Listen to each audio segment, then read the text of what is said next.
Probability is 100। Probability होता क्या था? प्रोबेबिलिटी ये कोई गेसेस नहीं है, ठीक है, based on previous experience. Based on previous experience कैसे? पास्ट नॉलेज की वजह से कि पहले ऐसा हुआ था तो अब ऐसा हो सकता है, उसके बेसिस पर हम कुछ कैलकुलेशन करते हैं और कुछ हम गेसेस भी करते हैं, मतलब नॉट गेस एग्जैक्टली, हम प्रोबेबिलिटी निकालते हैं, हम चांसेस निकालते हैं कि अगर हम एक वे को फॉलो करते हैं तो क्या चांसेस है कि सक्सेस होगा या फेलियर होगा। जैसे कि इंडिया पाकिस्तान का मैच हो रहा है ना, तो क्या करते हैं, कैलकाटा वाले ग्राउंड पिछले साल भी, यहाँ पर इंडिया का रिकॉर्ड है। आई हर्ड दिस, मुझे नहीं पता है, ज्यादा नॉलेज अब नहीं है मुझे। तो इंडिया और अगर पाकिस्तान का मैच होता है किसी पर्टिकुलर स्टेडियम में, so I have heard the commentators say that based on past history, India has won most of the matches it played in this particular stadium. होता है ना, तो इससे चांसेस टुवर्ड्स इंडिया ज्यादा है। या आपको मैं इसलिए कह रही हूँ बिकॉज पता है ना, pitches batsman friendly, pitches bowlers friendly, ऐसा होता है ना, तो उसके बेसिस पे प्रोडिक्शन करते हैं कि कौन सी टीम जीतेगी, कौन सी टीम के चांसेस ज्यादा है जीतने के, कौन सी टीम के चांसेस कम है जीतने। ठीक है, कैसीनो जाते हो, वहां पर जो गेम्स प्ले करते हैं, राइट, उसके कौन से वाले टारगेट पे, कौन से वाले नंबर पे हम लोग फोकस करें, कौन से नंबर पे पॉइंट्स लगाए, उन्होंने पूरा चार्ट दिया होता है कि प्रीवियस ये आया हुआ रिकॉर्ड। तो उसके बेसिस पर आप अगर थोड़ा बहुत भी आप समझते हो कैलकुलेशन को या थोड़ा बहुत प्रोबेबिलिटी को समझते हो, then you try to base your money और bet your money on that particular outcome जो आपको लगता है कि हाई चांसेस है। प्रीवियस 10 में ये नंबर ज्यादा आए हैं, तो मे बी जो सिस्टम है वो इस नंबर को पकड़ रहा है। क्लियर हो गया? वेदर फोरकास्ट होता है, 70% चांसेस ऑफ रेन कहा जाता है, दैट मींस हाई चांसेस है, उस टाइम बारिश हो जाती है, बट 30% होता है तो कम चांसेस है, but 30% means probability of rain is 30, probability of not rain is 70। तो प्रोबेबिलिटी कोई गेसिंग गेम नहीं है, based on past experiences, based on actual calculation, हम लोग फ्यूचर प्रोडिक्ट करते हैं थोड़ा सा कि ये चांस हो सकता है। ठीक है, जैसे कि पढ़ाई नहीं करोगे तो मैं आपका फ्यूचर प्रेडिक्ट करके कहती हूँ probability of you getting less marks और not passing the exam is 100%। नहीं पढ़ोगे तो मार्क्स नहीं आएंगे, मैं बहुत श्योर होकर कहती हूँ, लेकिन पढ़ोगे तो मार्क्स जरूर आएंगे और एक कायदे से पढ़ोगे। समझ में आ गई बात ये? तो यही प्रोबेबिलिटी जब बनी थी आपके ना क्लास 10th में, 9th में आपकी प्रोबेबिलिटी रिलीज हुई थी, उसको कहते थे इंपेरिकल प्रोबेबिलिटी। देखो, एक होती है इंपेरिकल प्रोबेबिलिटी। हाँ जी, तुमने क्या उसको बोलना है, बोल, कुछ बोलना है उसको, है ना, तुम बार बार उसको देख रहे हो, जो तुम्हारा मैं कह रही हूँ नॉनसेंस बिहेवियर जो बंद हो चुका था वो फिर से शुरू हो रहा है। तो जो आपकी क्लास 9th में थी ना, वो थी इंपेरिकल प्रोबेबिलिटी। इंपेरिकल प्रोबेबिलिटी क्या होती है? For example, road side accidents होते हैं, एक्सीडेंट केसेस होते हैं, तो आपको डेटा दिया जाता है कि जो एक्सीडेंट्स हुए, ठीक है, तो मैंने जो भी इन्वॉल्व थे विक्टिम्स थे उनका एज ग्रुप दिया, कौन से एज ग्रुप के हैं, राइट, और पर्टिकुलरली वो कार थे, स्कूटर पे थे, या देवर इन रिक्शा, और देवर जो होता है क्या, वॉकिंग चल रहे थे, राइट, पेडेस्ट्रियन थे, राइट, तो कितने थे? तो अब मैं कहती हूँ कि 18 to 24 का ग्रुप है, then you have 25 to let me say 39, then 40 to 50। Drivers की हमने एज निकाली कि ड्राइव कर रहे थे, कौन सा व्हीकल ड्राइव कर रहे थे, कार कर रहे थे, स्कूटर कर रहे थे, रिक्शा ड्राइवर्स थे, या वॉकिंग जा रहे थे, या पेडिस्ट्रियंस थे, राइट। तो एज ग्रुप के हिसाब से किया। For example I give you random number 3, 4, 5, 9, 12, 18, then 1, 2, 3, let me just randomly put in numbers. अब मैं आपको पूछती हूँ कि मान लो टोटल कार वाले कितने ड्राइवर्स हो गए? 12। तो इसको ना अच्छा है 9th की बुक ही ले लो, सबसे बेस्ट रहेगा, है ना। किसके पास है 9th की बुक? मेरे पास भी चीज आ गई। So we have this age group, लिखो, लिख लो। इंपेरिकल प्रोबेबिलिटी अगर लास्ट टाइम की होती ना तो ये वाली प्रोबेबिलिटी समझनी बहुत ही आसान थी।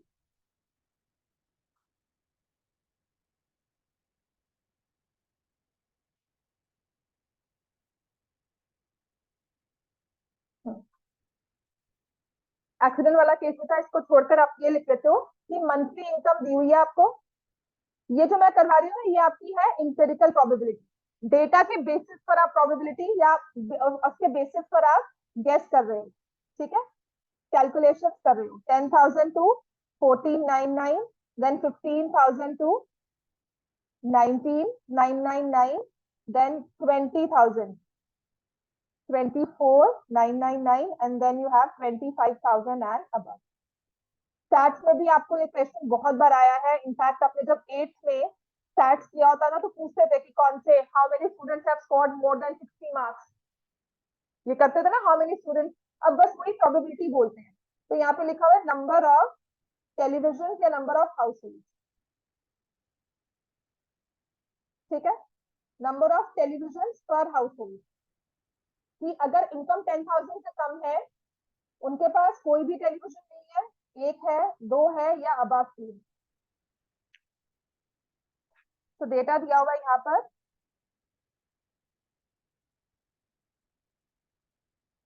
This is 0, 1, 2 above.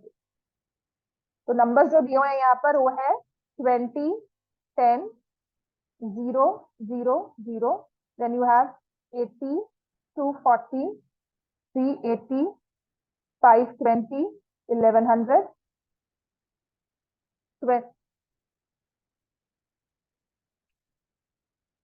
10, 60, 120, 370, 760, then 0, 0, 30, 80, 3.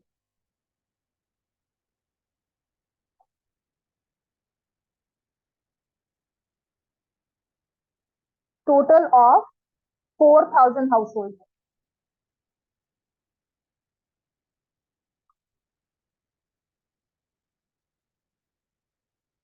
ठीक है, 10,000 से कम वाले कितने हाउस होल्ड है?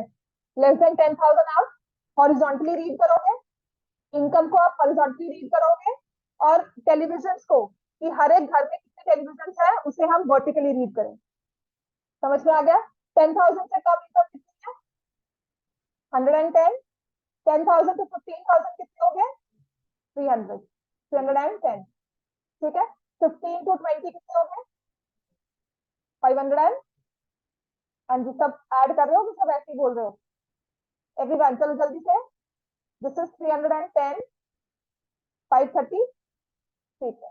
तो यहाँ से कितना आ जाएगा? दिस विल बी 520, 370, 870, 890, ठीक है, 970, और यहाँ पर आ जाएगा 2080, 2080 होगा ना, 1100 में 19, 2080। समझ में आ गया? ये सम है। ऐसे वर्टिकली कॉलम्स में ऐड कर लेते हैं। दिस इज 30, इनको ऐड करो, 300, 680, 1200,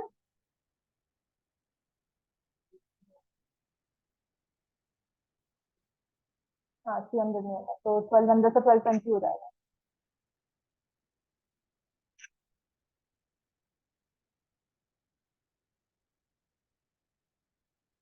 320, 320 में, ठीक है, 190, 560, 560, 0,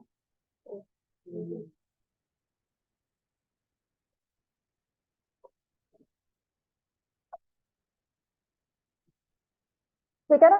ये हमारे पास डेटा है, और ये एक्चुअल नंबर्स हैं हमारे पास, कि जब सर्वे किया गया 4,000 को इस तरह से क्लासिफाई किया गया। If I ask you, how many of the households have a monthly income of 15 to 19,000? क्या आंसर होगा आपका? How many households have an income of 15,000 to 19,990? तो आपका आंसर क्या होगा? 530। ये तो आंसर करते थे डेटा के बेसिस पर, क्लास 8 पर भी किया है ना? Now how many televisions, how many households have exactly 2 televisions? 1320, clear है सबको? exactly 2 televisions, 1320 आ गया। क्लियर होगी बात? ठीक है। इफ आई से how many household have minimum of one television, minimum one मतलब वन भी हो सकता है, टू भी हो सकता है, मोर देन टू भी हो सकता है। तो आप क्या करोगे, इन तीन नंबर्स को ऐड कर लोगे, यही आंसर करोगे। डेटा को हमें पढ़ना आता है, ठीक है। तो जो हमारी ये प्रोबेबिलिटी है, जो है हम नंबर्स बता रहे हैं, ये एक्चुअल के बेसिस पे बता रहे हैं, ठीक है ना। अब मैं आपसे पूछती हूँ प्रोबेबिलिटी होती क्या है। प्रोबेबिलिटी कहता है कि हाउ मेनी, प्रोबेबिलिटी क्या होती है कि टोटल हमारे पास कितना है, और जो हमें केस चाहिए विच वी से फेवरेबल केसेस, वो कितने हैं। कितने हाउस होल्ड को हमने इवेल्युएट किया, हाउ मेनी हाउस होल्ड हमने इवेल्युएट किया, 4000, ठीक है। उनमें से मैं कहती हूँ इनकम 15 to 19 की रेंज में कितनों की है, तो आपने क्या किया 530। तो जब मैंने इसे 530 अपॉन 4000 मैंने मार्क्स दिए, 95 आउट ऑफ 100 मार्क्स मिलते, 95 मार्क्स मिलते, 95 आउट ऑफ 100, तो 100 में से 95 मार्क्स मिले हैं, ठीक है। तो मैंने कहा 4000 में से 530 हाउस होल्ड की इनकम इस रेंज में आती है। तो इस फ्रैक्शन को मैथमेटिक्स में या एक ब्रांच ऑफ मैथमेटिक्स में हम बोल देते हैं probability of house hold having an income of exactly 15 to 19 in the age group of 15 to in the income bracket of 15 to 19,999 530। तो इस चीज को हम एज प्रोबेबिलिटी एक फ्रैक्शन बनाते हैं, प्रोबेबिलिटी विच सेज टोटल में से हमारे चांसेस वाले या हम जिस केस की बात कर रहे हैं उतने केसेस कितने हैं, ये ब्रॉडली प्रोबेबिलिटी होती है।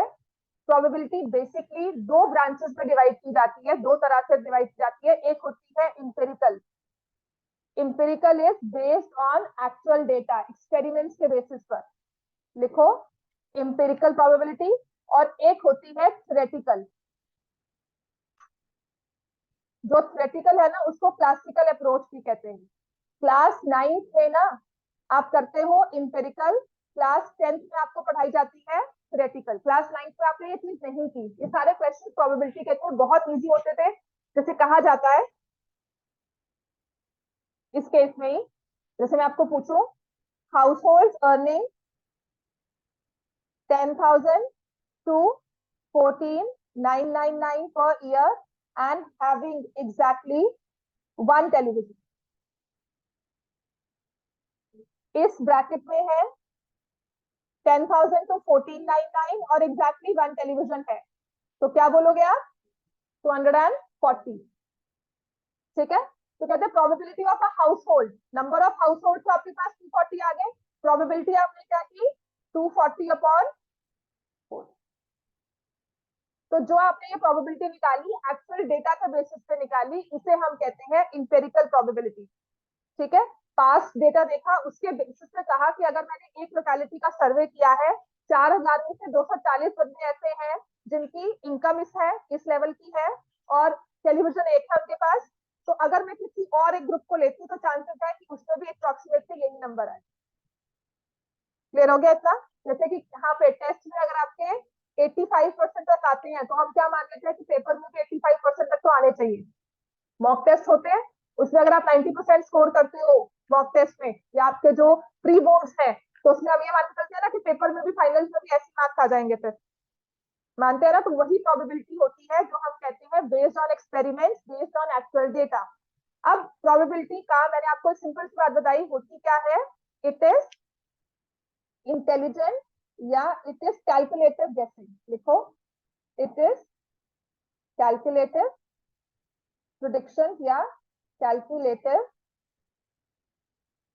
गेसिंग। गेस वैसे यूज नहीं करते वर्ड, बहुत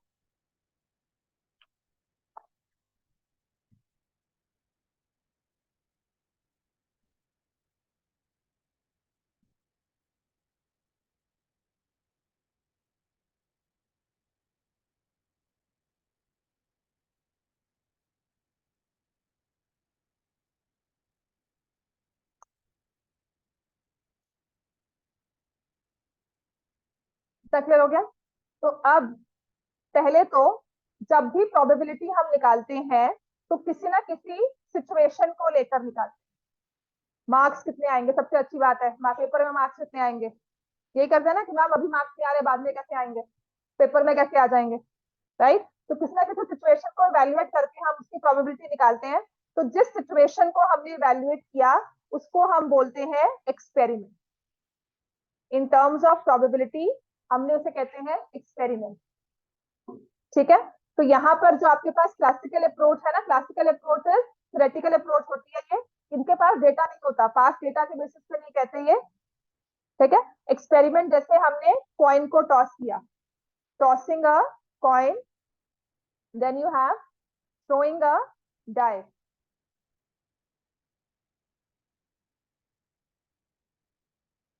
तो हमारा एक्सपेरिमेंट क्या होता है, हमने कॉइन को टॉस किया, आपके हाथ में कॉइन है, आप उसे टॉस कर रहे हो, क्या आएगा, हेड भी आ सकता है, टेल भी आ सकता है, ठीक है ना।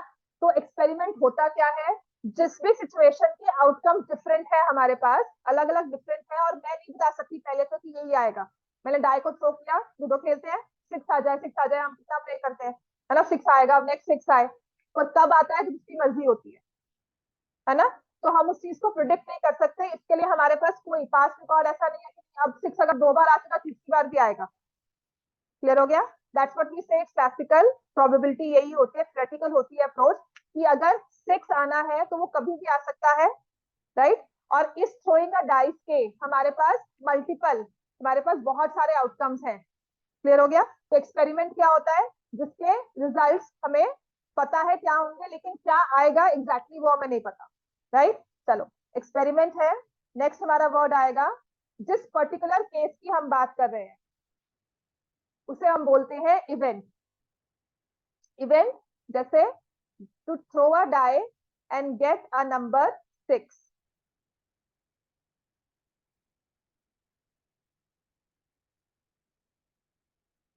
आपके हाथ में डाइस को थ्रो किया, डाई आया आपके पास, आपने उसे थ्रो किया, ठीक है ना। तो आपके दिमाग में मल्टीपल पॉसिबिलिटीज है, one two three four five six, कुछ भी आ सकता है, लेकिन मुझे चाहिए नंबर वन या मुझे चाहिए नंबर सिक्स। तो I am aiming for six, मुझे सिक्स चाहिए, ठीक है, one particular number out of दो सिक्स नंबर्स। तो इवेंट क्या हो गया, to get a number six. एक पर्टिकुलर केस हमने लिया, एक्सपेरिमेंट के बहुत सारे आउटकम्स होंगे, बहुत सारे रिजल्ट्स होंगे, उसमें से एक पर्टिकुलर मैंने उठा लिया और उसकी प्रोबेबिलिटी निकाली, दैट इज इवेंट, ठीक है। तो जो एक्सपेरिमेंट के रिजल्ट्स हैं, एक्सपेरिमेंट करने के बाद जो उसके रिजल्ट्स आएंगे या जो सिचुएशंस अराइज होंगी उसे हम बोलते हैं आउटकम।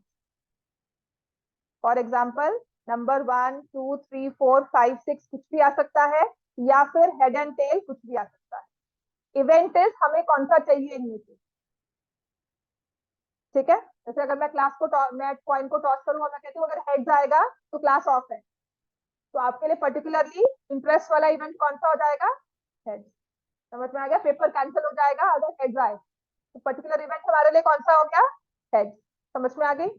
और एक सिचुएशन होती है when we are doing any experiment, एक लिखा जाएगा fair die fair coin, fair coin fair die.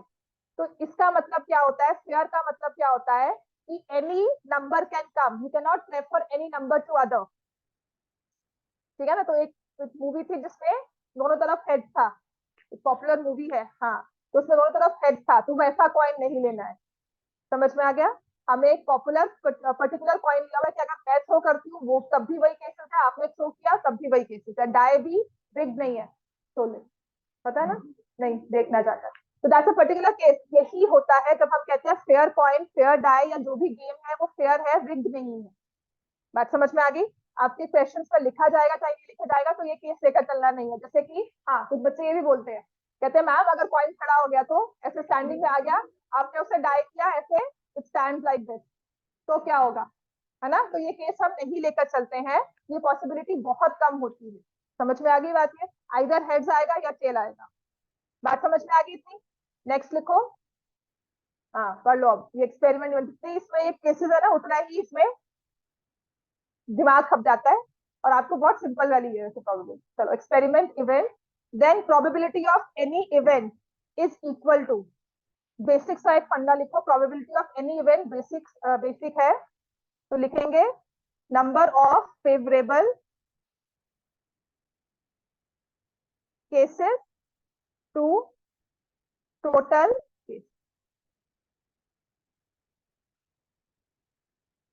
Number of favourable outcomes लिख लो, क्योंकि बुक में वही डेफिनेशन लिखे, केसेस भी कह देते हैं। तो number of favourable outcomes to total outcomes.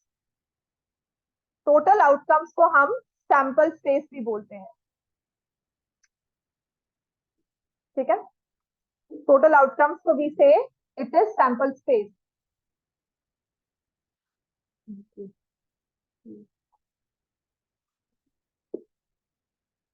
Total outcomes is sample space,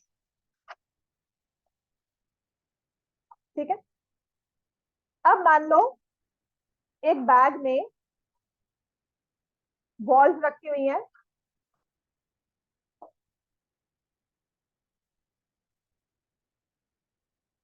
3 red, 4 blue, 7 green. Total balls कितनी है, ठीक है। आपको ब्लाइंड फोल्ड किया हुआ है, ये बॉल्स है, 3 red colour, 4 blue colour, 7 green colour ball.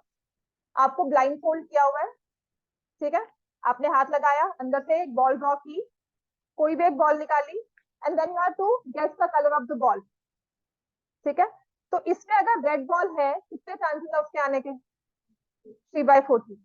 Probability of a red ball 3/14, सबको समझ में आ गया ये। Probability of a blue ball 4/14। Probability of a green ball 7/14। सबसे हाई चांसेस किसके हैं, किस बॉल के आने के हैं, ग्रीन, ठीक हो गया। कैन आई से जितनी प्रोबेबिलिटी रेड बॉल की है उतनी प्रोबेबिलिटी ब्लू बॉल की है, नहीं है ना। तो जब हम सैंपल स्पेस बिल्ड करते हैं तो हम जो इवेंट्स लेते हैं उन्हें हम कहते हैं, दे आर, लिखो, in case of sample space, एक क्वेश्चन भी आएगा आपका, in case of sample space all events are, all events या all events are equally likely, इसको all events are equally likely, हाँ, और इसको बोलते हैं elementary events.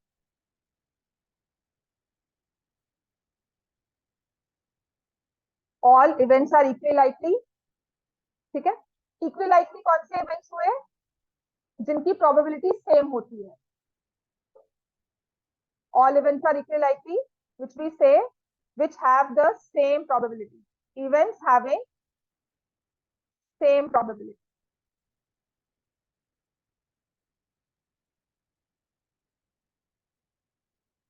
For example, if a die is thrown,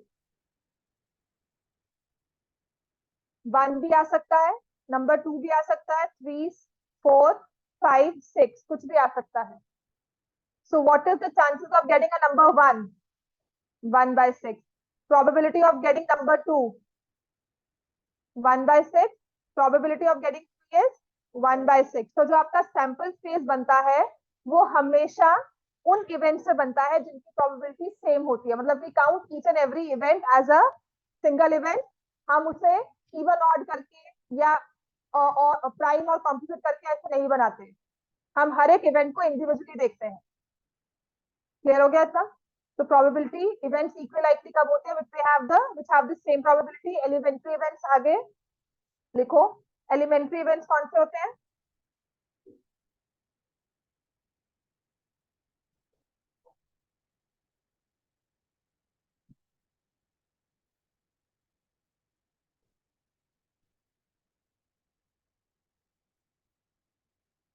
elementary events लिखो,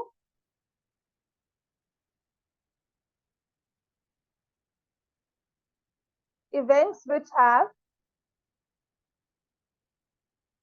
only one outcome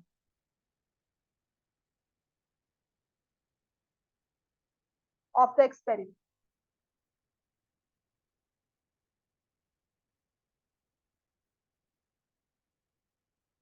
अब इसको समझना है, जैसे मैंने कहा था 3 red balls, 4 blue balls, and 7 greens. These are not elementary events. इनका एक आउटकम नहीं है, 3 आउटकम्स थे. रेड कितनी बार आ सकता है? 3 बार आ सकता है. ब्लू कितनी बार आ सकता है? 4 बार आ सकता है. और ग्रीन कितनी बार आ सकता है? 7 times. So these are not elementary events. समझ में आ गया? लेकिन जब आपने डाइस को थ्रो किया या कॉइन को टॉस किया, डाइस थ्रो किया, नंबर 1 2 3 4 5 और 6 आए, तो दीज आर एलिमेंट्री. नंबर 1 कितनी बार आ सकता है? एक बार थ्रो करने पर सिर्फ एक बार आएगा, यानी कि 2 बार आ जाएगा. क्लियर हो गया? These are elementary. बात क्लियर हो गई? या अगर 1 रेड 1 ब्लू और 1 ग्रीन बॉल है, तो 1 रेड बॉल कितनी बार आ सकती है? एक बार. ब्लू कितनी बार आ सकता है? एक बार. और ग्रीन भी कितनी बार आएगी? 1. ठीक है. तो क्लासिकल अप्रोच क्या होगा? क्लासिकल अप्रोच जो प्रोबेबिलिटी की होती है, वो हमारे इन्हीं पॉसिबिलिटीज पे बेस्ड होती है, उसका एक्चुअल डेटा से कुछ लेना देना नहीं. ठीक है. Probability of getting a head on the toss of a coin. ठीक है. तो उसमें हम क्या लिखेंगे? 1/2. अगर यही आपकी इंपेरिकल होगी तो वो क्या कहते हैं कि 500 बार कॉइन को टॉस किया, कितनी बार हेड आया, कितनी बार टेल आया. नहीं, एम्पेरिकल एक्चुअल नंबर्स पे जाते. क्लियर होगी बात ये? ठीक है. पहले एम्पेरिकल स्टार्ट हुई थी प्रोबेबिलिटी, कॉइन को टॉस करना शुरू किया, पहले 10 बार किया, फिर 500 टाइम्स किया, फिर 1000 टाइम्स किया, ऐसे एक्सपेरिमेंट्स को बढ़ाते रहे. तो मान लो 520 टाइम्स हेड आता है, इफ आई से 1000 ट्रायल्स किए, 480 टाइम्स टेल आता है. तो based on these data, classical approach, theoretical approach आगे कि मान लो 50-50% चांसेस है हेड आने के, 50% चांसेस है टेल आने. समझ में आ गई बात? ठीक है. empirical ने experiments conduct करके then we moved on to classical approach that if we toss a coin at random, there are 50% chances of head, 50% chances of tail. लेकिन अगर मैं कहती हूँ कि 1000 बार हमने कॉइन को टॉस किया, तो इतनी बार हेड आया, इतनी बार टेल आया, तो ये होती है इंपेरिकल या एक्सपेरिमेंटल प्रोबेबिलिटी. एक्सपेरिमेंट्स के बेस पे हम बताते हैं. क्लियर हो गया इतना? चलो अब आ जाते हैं. अब इसमें आपने मेन जो आपने डेफिनेशन याद करनी है, that is probability of an event that is equal to number of favourable cases upon total number of cases, जिसे हम बोलते हैं सैंपल स्पेस. तो अपनी प्रोबेबिलिटी वाले क्वेश्चन में अगर वो स्पेशली 2 या 3 नंबर का है, तो ये प्लीज डेफिनेशन लिखकर आनी है.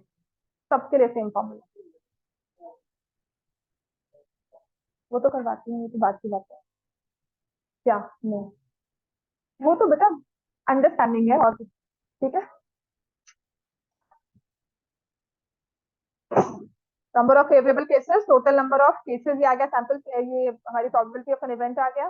मैंने और क्या कहा? एग्जांपल नंबर 1 पे आओ, पेज नंबर 204. इसके बाद थोड़े से क्वेश्चन और करेंगे, थोड़ी सी चीजें और पढ़ेंगे मतलब. ठीक है. हाँ, एग्जाम्पन्स होता है, गेसेस नहीं करते हम लोग, करते हैं कैलकुलेटिव एग्जाम्पन्स. कहा ना वर्ड होता है, गेस नहीं बोलते. गेस कभी नहीं, मतलब टेक्निकली गेसेस इज, गेसिंग इज समथिंग वेरी इनअप्रोप्रिएट.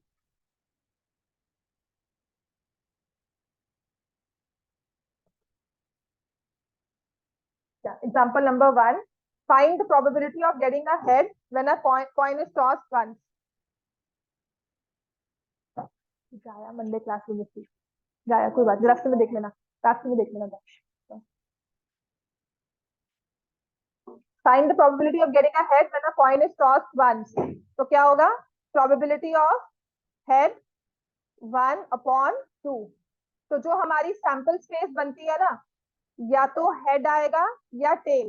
तो नंबर ऑफ केसेस कितने हैं सैंपल स्पेस में? 2. हमें हेड चाहिए, तो आ गया 1/2. Also find the probability of getting a tail. So probability of a tail is again 1/2. Example number 2.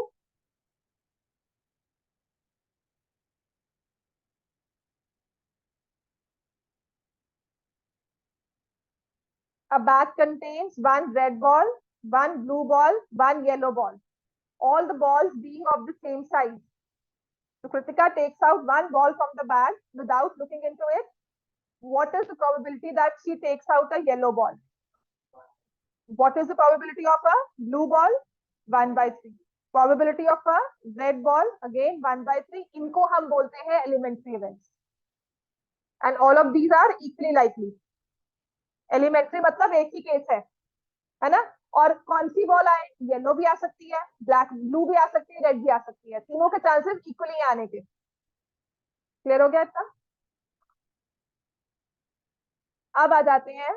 अब ये आपके पास बॉल्स पड़ी है ना, 1 रेड 1 बॉल 1 येलो, है ना, 1 2 1 yellow.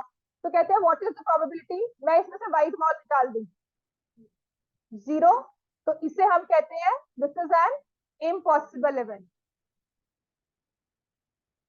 This is an impossible event. मतलब मेरी क्लास में आओ और को साइंस पढ़ाई जाए, इट इज इम्पॉसिबल इवेंट. समझ में आ गई बात? है मैथ्स का पेपर है तो मैथ्स का पेपर ही होगा, साइंस का आपको क्वेश्चन पेपर नहीं दिया जाएगा या इंग्लिश का क्वेश्चन पेपर नहीं दिया जाएगा. समझ में आ गई बात? That is impossible event. So probability of an impossible event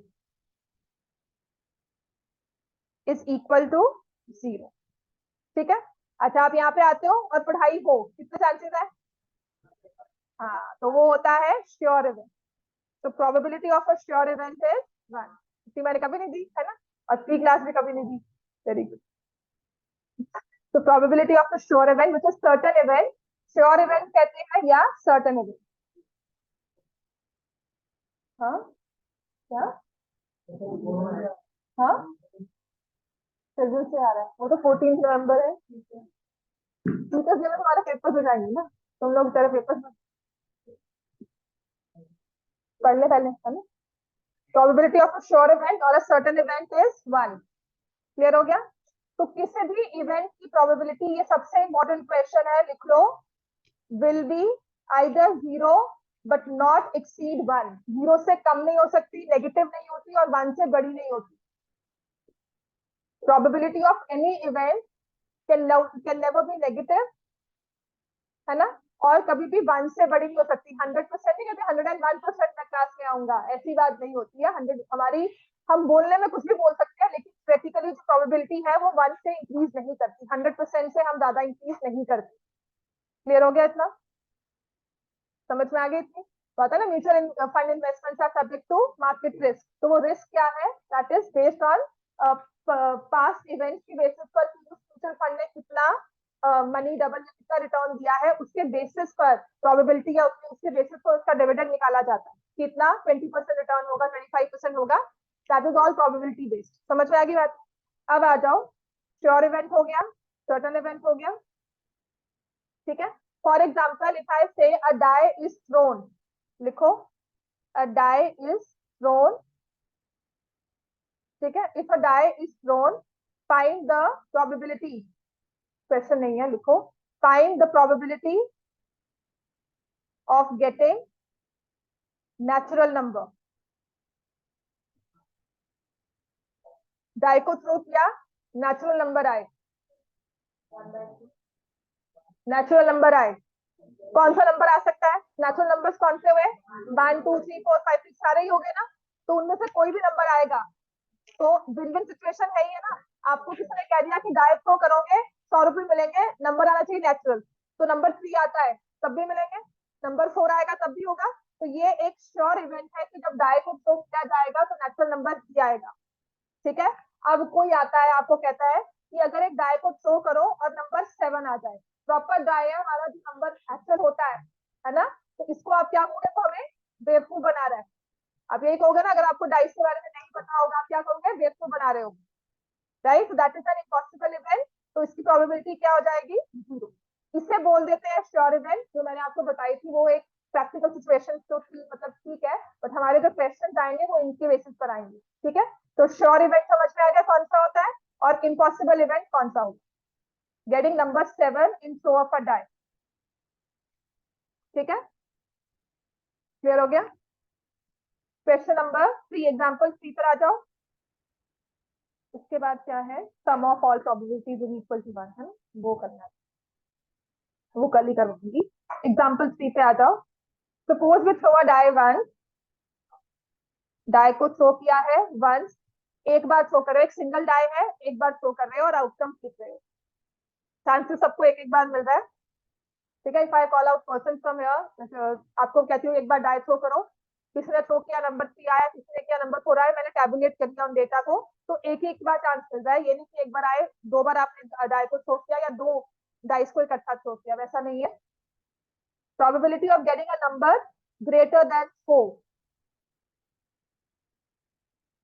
sample space में आपके पास नंबर क्या आएंगे, 1 2 3 4 5 6, ग्रेटर देन 4 का मतलब आइदर 5 और 6, तो नंबर ऑफ केसेस कितने हो गए, 2 डिवाइडेड बाय 6, तो answer will be 1/3, 2 out of 6 or 1/3.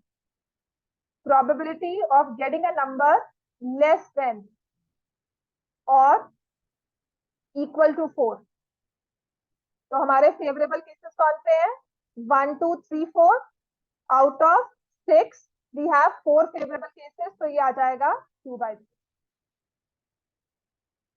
तो या तो नंबर 4 से बड़ा होगा या 4 से छोटा होगा, उससे इक्वल होगा, इसका मतलब मैंने सभी केसेस को इंक्लूड कर लिया, दीज टू इवेंट सभी पॉसिबिलिटीज को कवर करते हैं, 4 से बड़ा होगा, 4 से छोटा या उसके इक्वल, समझ में आ गया। तो यहाँ probability of these events greater than 4 plus probability of less than और equal to 4 is equal to 1, sum of all elementary events, यहाँ पर नहीं है, लेकिन अगर हम डाइस थ्रो कर रहे हैं और हमने सभी इवेंट्स की प्रोबेबिलिटी निकाली, probability of number 1 1/6, probability of number 2 1/6, 3 1/6, probability of 4 1/6, 5 1/6 और 6 भी 1/6, तो इन सबको हमने बोला एलिमेंट्री इवेंट्स, तो sum of all elementary events is 1, sum of all elementary events is 1. कितना क्लियर हो गया, 6 आउटकम्स थे, सबकी प्रोबेबिलिटी इंडिविजुअल निकाली, एक एक केस था सबका, उनको ऐड किया, कंप्लीट 1 प्रोबेबिलिटी होगी, ठीक है। अब एक केस चलते हैं, एक दूसरा case, what is the probability of rain, अगर कल फोरकास्ट किया जाता है कि रेन के 70% चांसेस हैं, which means 70 out of 100, so probability of not rain, it doesn't rain, cloudy नहीं है, तो क्या होगा आंसर, 30/100 कर दिया या 30% कह दिया आपने, ठीक है, या रेन होगी या रेन नहीं होगी, 2 इवेंट्स हैं, ठीक है। तो अगर हमने पूरे सैंपल स्पेस को 2 इवेंट्स में ही कर दिया है, तो एक है एक नहीं है, टोटल प्रोबेबिलिटी हमेशा क्या होगी इन दोनों की, 1, क्लियर हो गया, राइट। अब नेक्स्ट आ जाओ,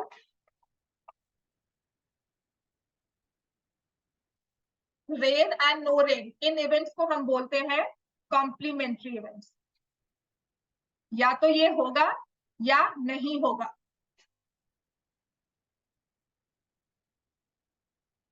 ठीक है। फॉर एग्जाम्पल लिख लो कॉम्प्लीमेंट्री इवेंट्स कौन से हुए, फॉर एग्जाम्पल एक बैग में, अ bag has 1 red 1 yellow ball,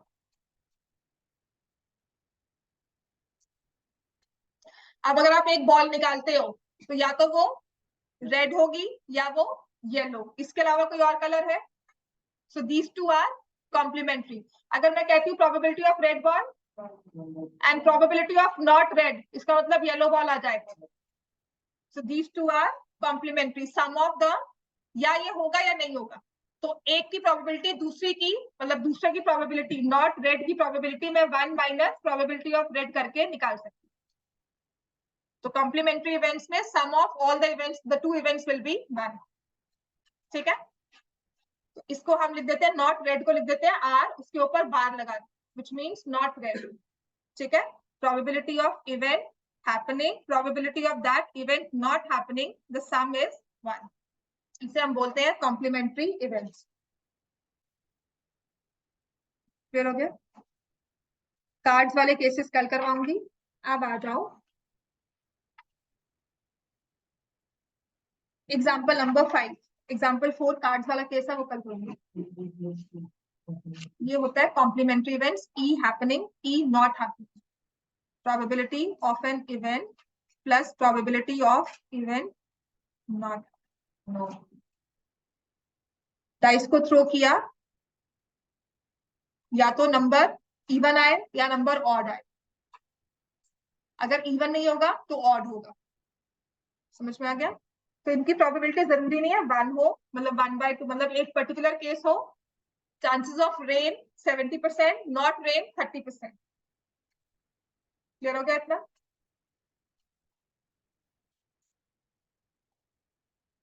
cards वाला केस कल करेंगे। एग्जांपल नंबर 5 पर आ जाओ। हाँ जी, ऑनलाइन सबको समझ में आ गया है? 2 players, संगीता एंड रेशमा। अच्छा, ऑनलाइन समझ में आ रहा है सबको? Yes ma'am. 2 players, Sangeeta and Reshma, play a tennis match. Probability of Sangeeta winning the match is 0.62. Probability of Reshma winning the match, तो क्या करेंगे? 1 minus probability of Sangeeta winning the match, 1 minus 0.62, कितना आ जाएगा? 0.32. So 38. So इन दोनों events को हम क्या बोलते हैं? Complementary events. But they are not equally likely and they are not elementary events. Equally likely भी नहीं है कि 50% चांस है दोनों के। Equally likely हो गया, we cannot select, we cannot prefer one over the other. Equally likely है कि एक को preference दे सकते हो over the other, ठीक है? चांसेस ज्यादा जीतने के किसके हैं? संगीता की। बात क्लियर होगी? और elementary भी नहीं है, probability 1 नहीं है, 1 upon something नहीं है। नेक्स्ट लिखो, यहाँ पर ये कॉम्प्लीमेंट्री इवेंट्स है। नेक्स्ट है example number 6। Savita and Hamida are friends. Probability they will have different birthdays.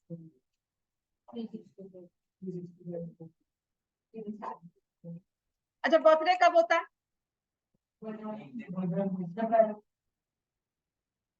Birthday का मतलब talking of a year, right? Total हमारे 365 डेज है, उनमें से कोई भी एक दिन हो सकता है। तो हमारी सैंपल स्पेस में हमारे पास आएंगे any of the 365 days. We are talking from 1st January to 31st of December. Clear हो गया? तो उनमें से डिफरेंट बर्थडे चाहिए, तो किसी एक फ्रेंड को हमने एक बर्थडे असाइन कर दिया, एक डेट असाइन कर दी, तो सेकंड फ्रेंड की वो डेट नहीं हो सकती, right? So probability of a different birthday will be that if one friend decides a particular date, ये मेरा डेट बर्थडे है, तो दूसरी फ्रेंड वो नहीं बोलेगी, तो उसके पास क्या हो जाएगा? 364/365। क्लियर हो गया? Then next, probability of same birthday, और लिखा हुआ है ignoring leap year. Same birthday, अगर एक फ्रेंड ने एक डे चूज कर लिया तो दूसरे को भी वही बोलना होगा, तो 1/365। क्लियर हो गया इतना? एग्जाम्पल 7।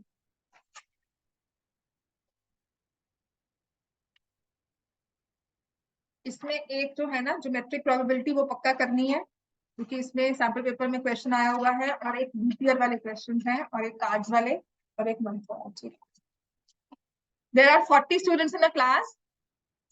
40 स्टूडेंट्स में 25 are girls, 15 are boys. The class teacher has to select one student as a class representative. She writes the name of each student on a separate card, the cards being identical. Then she puts cards in a bag and stirs them thoroughly. She then draws one card from the bag. तो इसका मतलब वो random selection कर रही है, fair selection हो रही है. All the cards have equal chances of being pulled out. समझ में आ गया? ये नहीं है कि किसी एक को कोई बड़ा पेपर है, किसी ज्यादा फोल्ड कर दिया है तो वो ऊपर आ जाएगा, या कुछ ऐसा होगा, या कलर कोई कर दिया कि ब्लू कलर दिखेगा अलग से, ऐसा कुछ नहीं है। ठीक है? Probability that the name written on the card is that of a girl. तो आउट ऑफ 40, 25 चिट्स है गर्ल की, तो 25 में से कोई भी एक नेम आ सकता है. Probability of the card being that of a girl will be 25/40 and probability of that being of a boy is 15/40. तो इन दोनों इवेंट्स को आप क्या बोलोगे? Complementary events. They are complementary events. ठीक है. तो एक क्वेश्चन आता होता है, if the probability of an event is given as x, what is the probability of its complementary event? 1 minus x. ये आपके एमसीक्यू में क्वेश्चन है. सिर्फ कॉम्प्लीमेंट्री याद नहीं होता, इस वजह से क्वेश्चन आंसर नहीं करते हम. ठीक है. If probability of an event is x, what is the probability of its complement या complementary event? तो आप लिखोगे 1 minus. ठीक है. नेक्स्ट है अपने पास क्वेश्चन एग्जांपल 8. फटाफट से करो. इसके बाद एग्जांपल 8 के बाद 9 और 10th 11th कल करवाऊंगी, 12th अभी कर लेंगे. और ठीक. Example 8. A box contains 3 blue, 2 white, 4 red marbles. Marble is drawn at random from the box. It will be white. Total marbles कितने हैं? 9. Probability of a white marble 2/9. ठीक है. Probability of a blue marble 3/9, जिसे आप लिख दोगे 1/3. And probability of a red marble. हाँ जी. अब इसमें 4th केस लिखो. लिखते हैं ना, 3 केसेस है ना, ये सारे आगे. अब मैं कहती हूँ probability of not white. बस white ना हो. समझ में आ गई बात? ठीक है. probability of either white or blue. blue है black है? either white or blue. या white आए या blue आए. तो देखो इसको आप कैसे सोचते हो, जब either और का केस दिया होता है ना, इसका मतलब आपको करना है probability of white, probability of blue. कोई ऐसा मार्बल है जो व्हाइट और ब्लू दोनों? कोई ऐसा है मार्बल कि जो व्हाइट भी और ब्लू भी हो? नहीं है ना. इसको हम करते हैं probability of white and blue, which is 0. White marble आने के कितने चांसेस है? 2/9. ब्लू के आने के कितने चांसेस है? 3/9. And what about white and blue? 0. यहाँ पर इनकी इंटरसेक्शन नहीं है. कोई ऐसा नंबर जो इवन भी हो और प्राइम भी हो. नेक्स्ट अभी करवाऊंगी. ये लिख लो, इधर और का केस है, very important. Probability of white, probability of blue minus probability of white and blue. तो यहाँ पे 0 है. आंसर आपके पास आ जाएगा 5/9. ठीक है. अब एक क्वेश्चन लिखो. This one is very important to understand. A die is thrown at random. A die is thrown at random. ठीक है ना. तो आपको केसेस तो पता है सारे, 1 2 3 4 5 6 में से कुछ भी हो सकता है. Probability of getting an even number 3/6, which is 1/2. ठीक है.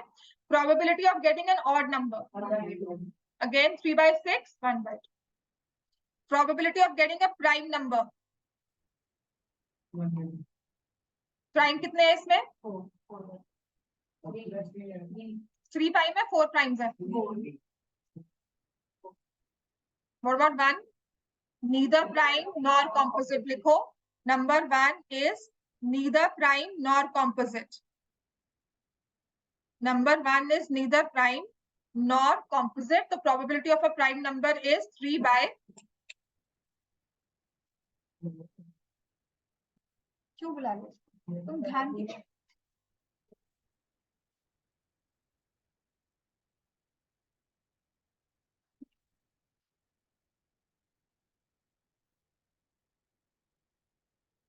So probability of a prime number is 3/6, which we say is 1/2. ऐसे ही probability of a composite number 2/6, which is 1/3. 1 is neither prime nor composite. तो ये अपने आप में elementary events, अपने आप में ये complementary events नहीं है. 1 is neither prime nor composite. तो composite number के आंसर होंगे 2/6. अब एक लिखो, probability of an number, probability of the number being even and prime, even भी हो प्राइम भी हो, कौन सा होगा आंसर आपका? Only 2 number is possible, even भी और प्राइम भी है, तो ये आंसर हो गया 1/6। तो 1 इवन एंड, जब बीच में एंड दिया हो ना तो मतलब दोनों केसेस फुलफिल होने चाहिए। समझ में आ गया? Probability of odd and prime,